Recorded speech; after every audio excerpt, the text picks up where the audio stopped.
बिस्मिल्लाहिर्रहमानिर्रहीम। मोहतरम नाजरीन, द लेजेंड इंस्टीट्यूट स्टूडियो से आपका मेज़बान महमूद हुसैन डोगर हाजिर खिदमत है।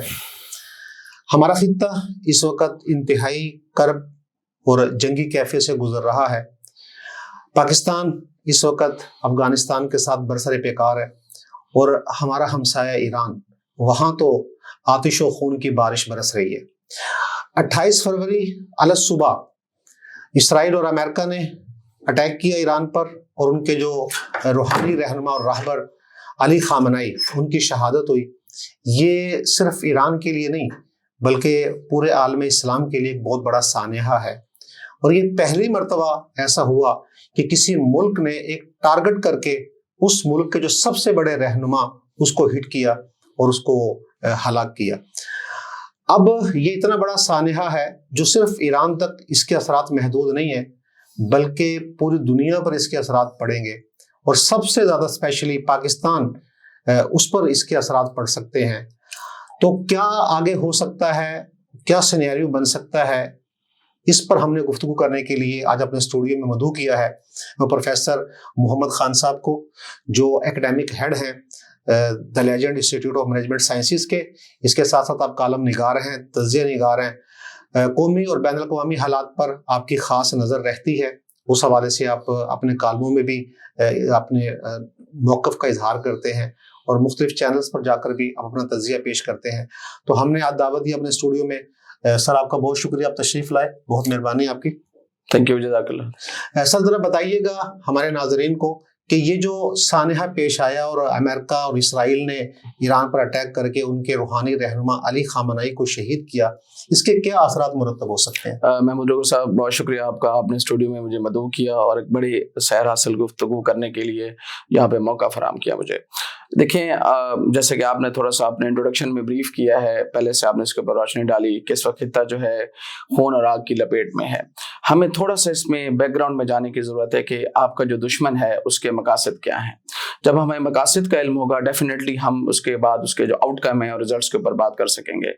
आप देखें कि 25 और 26 फरवरी की शब को अफगानिस्तान पाकिस्तान के ऊपर अटैक करता है और पाकिस्तान को वहाँ इंगेज किया जाता है और पाकिस्तान उनका रिप्लाई करता है।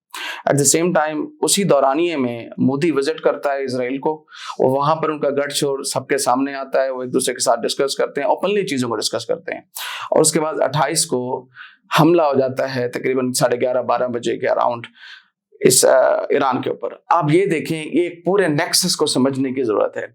इस वक्त मोदी, ट्रंप और नेतन्याहू का जो गठजोड़ है वो दुनिया के सामने आ चुका हुआ है और जहाँ तक शहादत का ताल्लुक है तो मैं ये समझता हूँ कि इंतहाई संगीन मुजरिमाना फेल का मुर्तकिब हुआ है इसराइल। क्योंकि आप जब किसी के साथ जंग करते हैं तो आप निशाना ज़रूर बनाते हैं उनकी इंस्टॉलेशंस को, उनकी मिलिट्री इंस्टॉलेशंस को, उनकी बाकी ऐसी मामलात और जगहों को जहाँ से आपको ये शुबा होता है वहाँ से आपके ऊपर अटैक हो सकता है। इंटेलिजेंस के हेडक्वार्टर्स को आप निशाना बनाते हैं। कभी भी आप लीडर्स को, कभी भी आप सदूर को, वज़ीर आज़म को कभी भी टारगेट नहीं करते। पर्पज़ ये था कि अली खामनेई को टारगेट किया जाए, इसलिए टारगेट किया जाए ताकि ओवरऑल खित्ते में एक इश्तियाल पैदा हो और मुसलमानों का जो दिल है, जो मैं समझता हूँ सबसे ज़्यादा इंपॉर्टेंट फैक्टर मेरे लिए जो है वो ये है कि बेशक वो शायद एक अहले तशी के ग्रुप की नुमाइंदगी ज़रूर करते होंगे, लेकिन जितना उनका हौसला है, जिस तरह उन्होंने deterrence over the period of time इस खित्ते में दिखाई है, मैं समझता हूँ तमाम मकतबा फ़िक्र के लोगों के लिए वो एक सोचने का इस वक्त जो है ना वो एक पहलू छोड़ गए हैं कि मैं एक ख़ास तबके के लिए नहीं बल्कि तमाम मुसलमानों की नुमाइंदगी कर रहा था और तमाम लोग स्टेक होल्डर हैं इस वक्त। और अगर वो समझें तो सबके लिए इक्वली बड़ा लॉस है, not for the single particular sect. अच्छा सर, अमेरिका और इजराइल दोनों की कोशिश है कि ईरान में रजीम चेंज करें। एग्जैक्टली। अगर वहां पे रजीम चेंज होती है तो फिर क्या हालात बन सकते हैं ईरान में? क्योंकि इस वक्त जो उनकी लीडरशिप है वो एक स्टैंड लिए खड़े हैं इजराइल के हवाले से और अपने उस स्टैंड पर वो कायम है। हत्ता कि उनके जो रहबर हैं उनकी शहादत भी हो गई है, लेकिन वो अपने मौक़िफ़ से पीछे नहीं हटे। तो अगर जैसे इन्होंने रहबर आला को हिट किया, टारगेट किया, इसी तरह अगर वो बाकी लीडरशिप को भी टारगेट करते हैं, क्योंकि ज़मीनी तौर पर तो शायद इतना पॉसिबल ना हो सके अमेरिका वहाँ पे अपनी ज़मीनी फौज दाखिल करके वहाँ पर रजीम चेंज करने की कोशिश करे, जाहिर सी बात है कि वो एयर टैक्स करेगा और उसके जरिए टारगेट अचीव करने की कोशिश करेगा। तो अगर रजीम चेंज होती है तो फिर क्या सिनेरियो बन सकता है ईरान का? देखिए जी, रजीम चेंज के हवाले से हमें थोड़ा सा फिर बैकग्राउंड में देखना पड़ेगा। जैसा कि आप जानते हैं कि शाह ईरान के जो बाकियात हैं वो इससे पहले भी, आज से 2-3 माह पहले भी, इन्होंने एक सोशल मीडिया कैंपेन्स के थ्रू, जेनजी के थ्रू और अपने डिफरेंट जो है ना मोसाद के एजेंट्स के थ्रू एक इंतशार फैलाने की कोशिश की। मुल्क के अंदर तकरीबन 15 से 20 दिन दंगे फसाद करवाए। पर्पस यही था कि रजीम को चेंज किया जाए, हमें ताकत का इस्तेमाल ना करना पड़े। लेकिन जब वो उस मकसद में नाकाम होते हैं, उसके बाद उन्होंने एक ऑपरेशन लॉन्च किया। उसका रिजल्ट आपके सामने, it has been 2 to 3 days कि कितना मैसेकर उन्होंने क्रिएट किया है। रजीम चेंज क्यों खित्ते में ज़रूरी है इजराइल के लिए? क्योंकि उनको पता है कि ये एक इस्लामिस्ट हुकूमत है, ये सिंबल ऑफ रेजिस्टेंस है।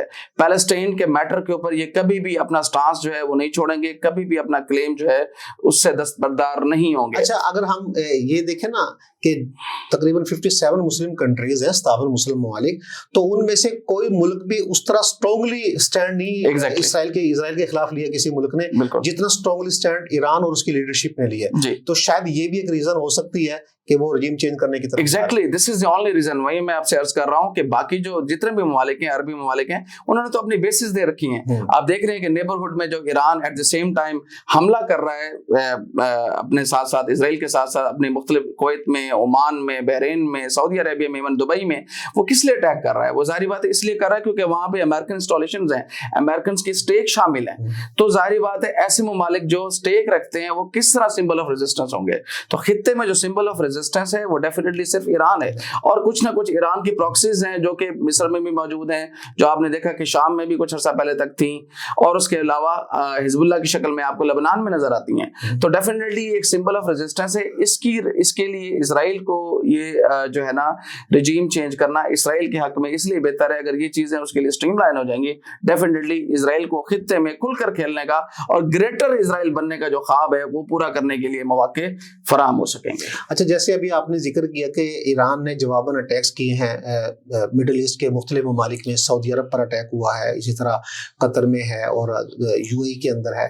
तो जब इन ममालिक पे ये अटैक हुए तो क्या इसका इफेक्ट उनकी पॉलिसी पर पड़ेगा और वो अपने इस सारे तनाज़े से अपने आप को आइसोलेट कर लेंगे और खामोश तमाशाई का किरदार अदा करेंगे? देखिए जी, बादियो नज़र में तो जो इसके रिजल्ट्स हैं, जो इसकी इम्प्लीकेशंस हैं, वो यही, उसका जो तयन है वो यही करती हैं कि कल को ये लोग अमेरिका से किसी न किसी शक्ल में डिस्टेंस इख्तियार करें।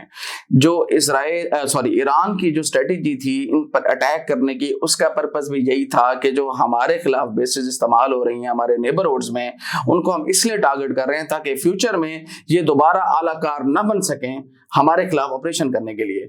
लेकिन उसके बावजूद भी अगर ये बात नहीं आते, क्योंकि मैं ये समझता हूँ कि ये कबल इस वक्त होगा और ये बिल्कुल इमेच्योर स्टेटमेंट होगी कि मैं यहाँ पर बैठकर ये बता दूँ आप लोगों को कि ये बिल्कुल दस्तबरदार हो जाएंगे और ये फ्यूचर में बाज आ जाएंगे। ऐसा कतई नहीं होने वाला। तमाम अरब ममालिक के स्टेक्स हैं अमेरिका और इसराइल में, और they have become the puppets of this countries. That's the reason they have become the instrumental tool against Iran and other forces. और आप देख रहे हैं कि उनके खिलाफ ये आलाकार भी बने हुए हैं, अपनी बेसिस भी प्रोवाइड करते हैं और सहूलतकारी में मुलव्वस है ये। अच्छा, एक तंजीम हमने सुनी थी OIC के नाम से, जो 1968 में बनी और पाकिस्तान की तजवीज़ पर बनी, और जब इजराइल ने अटैक किया था मिडिल ईस्ट में और बहुत से ममालिक को उसने नुकसान पहुंचाया, तो और फिर जो बैतुल मुक़द्दस है उसको आग लगाई गई, तो उसके बाद उम्मत मुस्लिमा के ममालिक में एक नफरत पैदा हुई इजराइल के हवाले से, बड़े मुजाहरे हुए और फिर मुस्लिम ममालिक ने इकट्ठे होने का सोचा। तो 1968 में OIC, organization of Islamic committees के नाम से एक तंजीम मार्ज़े वजूद में आई, जिसमें तकरीबन 57 ममालिक उसके मेंबर्स हैं। तो वो तंजीम कोई गैब नजर आ रही है। देखिए जी, OIC के लिए एक इस्लामिक ममालिक के लीडर ने कहा था OIC, ठीक है। इसका मतलब है कि अच्छा, बात यह है कि इसकी जो फंक्शनैलिटी है और इसके जो ऑपरेशंस हैं उसके हवाले से जो सबसे बड़ी बात है वो ये है कि जिनके शुरका جن کے جو ممبر اسٹیٹس ہیں, جو پارٹیسپینٹس ہیں, وہ وہی کنٹریز ہیں جن کے اوپر آج ایران حملہ کر رہا ہے. اس کا مطلب ہے کہ ایسے تمام ممالک جو اس کے پارٹیسپینٹس ہیں, ان تمام ممالک نے اپنی بیسز, اپنے اسٹیکس جو ہیں وہ جو ہے نا امریکہ اور اسرائیل کو دے رکھے ہیں. آپ کیسے توقع کر سکتے ہیں ایسے ممالک سے جنہوں نے اپنے انٹرسٹ کو وہاں پر بیچ دیا ہو, جیسے کہتے ہیں اپنی سول بیچ دی انہوں نے, ٹھیک ہے, وہ کیسے آپ توقع کرتے ہیں کہ OIC کا اجلاس بلائیں گے اور وہاں پہ کوئی اعلامیہ جاری ہوگا اور وہاں پر بیٹھ کر کوئی سخت گیر اقدامات کرنے کے حوالے سے ڈسکشن ہوگی؟ قطعی ایسا کسی قسم کے اقدامات کی آپ کو توقع رکھنے کی ضرورت نہیں ہے, نہ ہی اس طرح کے کوئی نہ کوئی ایلیمنٹ وہاں پہ ڈسکس ہونے والا ہے. اچھا, ایران پاکستان کا ہمسایہ ملک ہے, تقریباً 550 کلومیٹر کا بارڈر ہے پاکستان اور ایران کا. اس رجیم چینج اگر یہ ہونے جاتی ہے, یہ جو اس وقت سینیریو ہے, جو حالات ایران کے اندر اس وقت ہیں, تو پاکستان ہمسایہ ہے, تو پاکستان پر اس کے کیا اثرات مرتب ہو سکتے ہیں؟ دیکھیں, ہمسایہ ہونے کے ناطے سب سے زیادہ اسٹیک ہولڈر ہم ہیں. آپ کرنٹلی بلوچستان کی سچویشن دیکھیں, بلوچستان لبریشن آرمی BLA کے نام سے, بلوچستان لبریشن فرنٹ BLF کے نام سے کس طرح فعال ہیں, کس طرح ان کو فنڈنگ کی جا رہی ہے موساد اور انڈیا کی طرف سے, ایون افغانستان کی طرف سے. یہ کسی سے ڈکی چھپی بات نہیں ہے. ابھی آپ یہ دیکھیں کہ ریسنٹلی جو مودی نے وزٹ کیا ہے اسرائیل کو, وہاں پر نیتن یاہو سے اس نے ڈسکس کیا افغانستان کے میٹر کو. آپ یہ دیکھیں جو دیرینہ دشمن ہے طالبان کی شکل میں امریکہ اور اسرائیل کا, اس کے لیے آج آپ اندازہ کریں کہ نیتن یاہو کیا الفاظ یوز کر رہا ہے کہ افغانستان اور مودی کے آپس میں اسٹریٹجک تعلقات ہیں, اور ان بیس کے اوپر ہم بھی آج ملا ہیبت اللہ کے لیے ایک پیکیج اناؤنس کرنے والے ہیں. آپ اندازہ کریں, کل زیادہ پیچھے نہ جائیں, آج سے 12-13 سال پہلے جن لوگوں کے اوپر دہشت گردی کا لیبل لگایا گیا, یا جن کے اوپر ہم نے ایون پوری دنیا نے, امریکہ نے خاص طور پر الزام لگایا کہ یہ وہ لوگ ہیں جنہوں نے امریکہ میں دہشت گردی کی ہے, ٹوئن ٹاورز کو گرایا ہے, آج ان کے لیے پیکیج اناؤنس ہو رہے ہیں. تو یہ اس چیز کا شاخسانہ ہے کہ تمام لوگ مل کر پاکستان کے خلاف اکٹھا ہونا چاہتے ہیں. اور اسی طرح اگر یہ رجیم چینج ہوتی ہے اور ان کی جگہ ڈیفینیٹلی اگر کوئی شاہ ایران کے آگے باقیات یہاں پر آ کر بیٹھتی ہیں, تو ڈیفینیٹلی یہ خطہ جو ہے نا وہ متاثر ہوگا. BLA مزید مضبوط ہوگی, افغانستان مودی گٹھ جوڑ ہے وہ سامنے مزید ابھر کر آئے گا, اور ایٹ دی سیم ٹائم جو موساد کی انوالومنٹ ہے وہ ایران بارڈر کے تھرو. جی, اگر ایران میں رجیم چینج ہوتی ہے تو ایران پاکستان کا ہمسایہ ملک ہے, تقریباً 550 کلومیٹر سے زائد کا بارڈر ہے پاکستان اور ایران کا. تو اگر وہاں پر رجیم چینج ہوتی ہے, یا جو اس وقت سینیریو ہے, جو حالات ہیں, اس کے پاکستان پر کیا ایفیکٹس پڑ سکتے ہیں؟ دیکھیں جی, جیسا کہ آپ جانتے ہیں کہ جو ہمسایہ ہے وہ سب سے زیادہ جو ہے وہ متاثر ہوتا ہے کسی قسم کی بھی ایکٹیویٹی جو آپ کے نیبرہڈ میں ہوتی ہے. ریسنٹلی آپ دیکھ لیں کہ جو مودی نے وزٹ کیا ہے اسرائیل کو ریسنٹلی تقریباً 25-26 فیب کو, ان میں انہوں نے آپس میں جو ڈیسیجنز لیے ہیں, میں حیران ہوتا ہوں. بڑی عجیب یہ بات ہے کہ کل تک جن کے اوپر ٹوئن ٹاورز کو گرانے کا الزام تھا, طالبان کی میں بات کر رہا ہوں, آج پاکستان دشمنی میں نیتن یاہو ان کے لیے ایک پیکیج اناؤنس کرنے والا ہے کہ جی ملا ہیبت اللہ کے لیے ہم ایک پیکیج اناؤنس کریں گے, کیونکہ یہ لوگ جو ہے وہ مودی کے دوست ہیں اور اسٹریٹجک پارٹنر ہیں. گزارش یہ ہے کہ ایسے عوامل اس لیے کریٹ کیے جا رہے ہیں تاکہ موساد کے لیے اور انٹیلیجنس ایجنسیز جو ہیں اور اسرائیل کے لیے راہ ہموار کی جائے. اور جیسا کہ میں نے پہلے آپ سے عرض کی کہ جو شاہ ایران کی باقیات ہیں اس وقت تیار بیٹھی ہیں. اگر خدا نخواستہ رجیم چینج ہوتی ہے تو رجیم چینج کے نتیجے میں ان باقیات لے آ کر وہ آپ کا کنٹرول سنبھالنا ہے. اگر وہ کنٹرول سنبھالتے ہیں تو اس کے بعد جو BLA اور BLF جو آلریڈی برسر پیکار ہے, آپ کے امن کو برباد کر رہی ہے بلوچستان میں, تو ظاہر بات ہے ان کا گٹھ جوڑ ہو جائے گا. مزید آپ کے اوپر جو یہ اپنی توانائیاں صرف کریں گے, مزید آپ کے لیے ڈسٹیبلٹی کا جو ہے نا یہ سبب بنیں گے. تو رجیم چینج اگر ہوتی ہے تو پاکستان کے لیے تو کسی صورت میں یہ قابل قبول نہیں ہے. جیسے آپ نے بتایا کہ رجیم چینج تو پاکستان کے لیے قابل قبول نہیں ہے, اس کی ایک ریزن یہ بھی ہو سکتی ہے کیونکہ ایران یہ ہمیشہ سے پاکستان کا دوست ملک رہا, بے شک, اور ایران یہ پہلا ملک ہے جس نے پاکستان کے وجود کو تسلیم کیا. 1947 میں جب پاکستان بنا تو ایران پہلا ملک تھا جس نے اس کو ایکسیپٹ کیا, اور اس کے بعد سے ہمارے تعلقات ہمیشہ خوشگوار رہے, اچھے رہے. ایران نے سپورٹ بھی کیا پاکستان کو اکنامیکلی بھی, اسی طرح پاکستان نے بھی مختلف مواقع پہ ایران کو سپورٹ کیا. اگر اب رجیم چینج ہوتی ہے تو اسرائیل اسرائیل یا امریکہ کی مرضی کی حکومت آتی ہے تو ڈیفینیٹ اس کے ایفیکٹ جو پاکستان پر دو رست نتائج ہوں گے، اور پاکستان میں جو ڈسٹیبلٹی ہے دیکھیں جی وہ مزید بڑھے گی، کیونکہ ان کے لیے جو آلریڈی روٹس ہے نا وہ بی ایل اے اور بی ایل ایف کی شکل میں بلوچستان میں موجود ہیں، مزید ان کو پنپنے کے لیے ایک آؤٹ سائڈ سورس چاہیے، اور وہ سورس اگر خدا نہ خواستہ ایران بارڈر سے آپ کے پاس انٹر ہو گیا رجیم چینج کی صورت میں، یا اس کے بعد جو ریزلٹس ہوں گے، تو ڈیفینیٹلی پاکستان کے لیے بہت زیادہ جو ہے نا مسائل کھڑے ہو سکتے ہیں، اور ڈسٹیبلٹی جو ہے that is for sure. Khan صاحب، اس وقت ڈو اور ڈائی کی کیفیت ہے ایران میں، ایران کے پاس کیا آپشن ہے؟ ایران کیا کر سکتا ہے اور کیا کرنا چاہیے ایران کو؟ دیکھیں اس میں دو فیکٹرز ہیں، یا تو آپ مذاکرات کی طرف آ جائیں، یہ وہی بات ہے کہ آپ اپنا جو ہے نا سب کچھ ملیا میٹ کروا کے، سب کچھ تباہ و برباد کروا کے، جیسے کہ ابھی بھی ٹرمپ آفر کر رہا ہے کہ ابھی بھی تمہارے پاس ٹائم ہے، ابھی بھی ٹیبل کے اوپر آ جاؤ، ورنہ سنگین نتائج کے لیے جو ہے نا تم جو ہے تیار ہو جاؤ۔